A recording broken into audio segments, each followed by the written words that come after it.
क्या AI summit के मंच पर हुआ शर्टलेस प्रदर्शन देश की बदनामी था या फिर यह एक सोची समझी राजनीतिक चाल थी जिससे संसद के अंदर उठने वाले बड़े सवालों को जिंदा रखा जा सके। आज हम नारे नहीं लगाएंगे, आज हम समझेंगे रणनीति, क्योंकि राजनीति में अक्सर जो दिखता है वो पूरा सच नहीं होता। मैं हूं आपके साथ सुशील गिरीश और आप देख रहे हैं 7 टीवी भारत। एआई समिट देश के लिए एक बड़ा टेक्नोलॉजी इवेंट, प्रधानमंत्री की मौजूदगी, अंतर्राष्ट्रीय मेहमान। इसी दौरान यूथ कांग्रेस के कुछ कार्यकर्ता अचानक पीएम इज कॉम्प्रोमाइज लिखी टी शर्ट दिखाते हुए विरोध करते हैं। इसके बाद नैरेटिव बनता है देश की छवि खराब की गई। लेकिन क्या यह सिर्फ छवि का मामला है या संसद में चल रही बड़ी राजनीतिक लड़ाई का एक हिस्सा? अभी संसद का सत्र चल रहा था, स्पीकर के खिलाफ अविश्वास प्रस्ताव की चर्चा हो चुकी है। विपक्ष लगातार प्रधानमंत्री से जवाब मांग रहा है, विशेषकर अंतर्राष्ट्रीय समझौतों, टैरिफ और कथित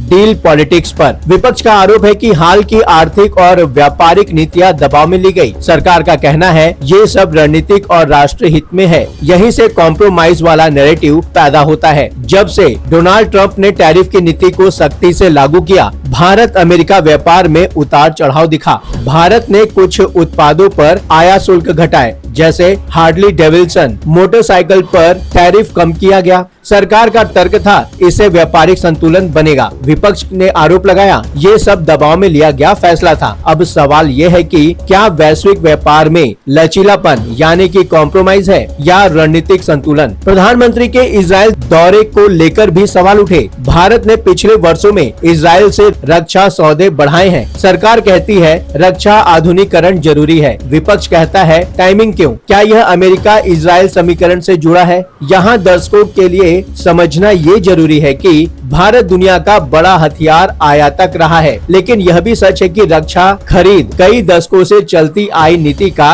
हिस्सा है। हाल के दिनों में अंतर्राष्ट्रीय मीडिया में जेफरी एपस्टीन से जुड़ी पुरानी फाइलों की चर्चा फिर से तेज हुई। कुछ भारतीय नेताओं के नामों को लेकर सोशल मीडिया पर दावे हुए, लेकिन इन दावों की आधिकारिक पुष्टि नहीं हुई है। यहाँ सावधानी की जरूरत है। सोशल मीडिया के दावे और आधिकारिक दस्तावेज अलग चीजें हैं। सत्ता पक्ष ने विपक्ष पर पलटवार किया। राहुल गांधी पर विदेशी ताकतों से मिलीभगत के आरोप लगाए गए। राजनीति में यह क्लासिक रणनीति है। यदि आप घिर रहे हैं तो नैरेटिव बदल दीजिए। अब पूरा विमर्श इस पर शिफ्ट हो गया है कि क्या राहुल गांधी देश विरोधी हैं या सरकार जवाब देने से बच रही है। एआई समिट के दौरान हुआ प्रदर्शन असल में एक प्रतीक था। यूथ कांग्रेस का मकसद था कॉम्प्रोमाइज शब्द को जिंदा रखना। सरकार समर्थकों का कहना है अंतर्राष्ट्रीय मंच पर ऐसा करना गलत है। विपक्ष का कहना है लोकतंत्र में विरोध का अधिकार है। अब बात आती है कि असली मुद्दा क्या है? क्या हालिया ट्रेड डील भारत के हित में है? क्या टैरिफ कम करना रणनीति है